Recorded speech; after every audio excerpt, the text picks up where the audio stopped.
வேதங்களுக்கும் சாஸ்திரத்திற்கும் ஒரு வித்தியாசம் இருக்கிறது.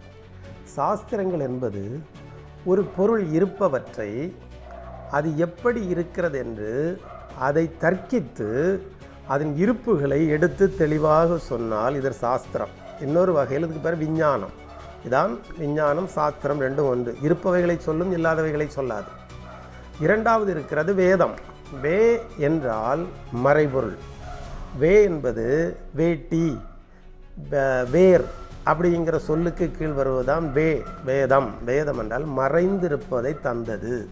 அது இறைவனால் தந்ததும் உண்டு, இறைவனுடைய தூதுவர்களால் தந்ததும் உண்டு, உன்னதமான அறிவை கொண்டு பயன்படுத்தி உருவாக்கப்பட்டதும் உண்டு.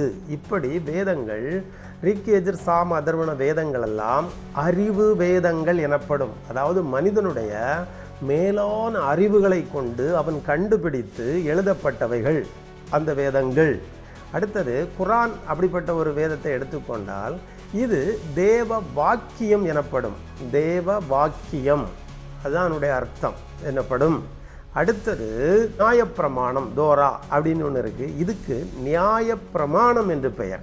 இதை நியாயப்பிரமாணம் என்று சொல்லுவார்கள்.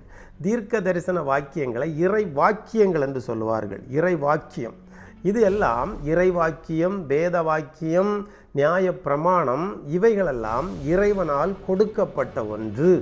அடுத்தது இப்பொழுது இது தோன்றிய தோற்றம் எப்படி என்றால், ஒரு நாடு, அந்த நாட்டில் உள்ள சிறந்தவைகளை எல்லாம் அந்த ராஜாவின் வேந்தனின் கட்டுப்பாட்டில் வைத்து எழுதுவார்கள்.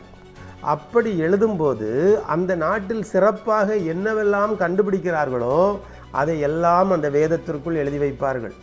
இது இறை ஆண்மை எனப்படும். ஒவ்வொரு நாட்டிற்கும் ஒரு இறை ஆண்மை இருக்கிறது. அந்த நாட்டில் கண்டுபிடித்து அந்த நாட்டில் சட்டங்கள் இயற்றப்பட்டவைகளை எல்லாம் இறையாண்மை என்பார்கள்.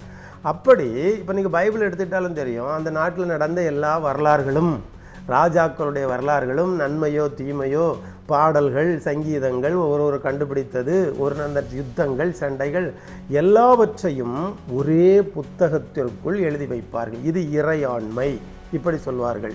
இப்படி வேதங்களை, வேதங்கள் அப்படின்னா அதில் இருக்கிற மறைபொருள்கள் எவைகள், அதில் உள்ள களங்கமில்லாத வார்த்தைகள் எவைகள், இருளில் உள்ள இடங்களில் பிரகாசிக்கிற நட்சத்திரங்களை போன்ற வாக்கியங்கள் எவைகள் என்று பிரித்து எடுத்து அதையும் சுத்திகரித்து எடுத்தால் மட்டுமே வேதங்கள் என்னவென்று தெரியும்.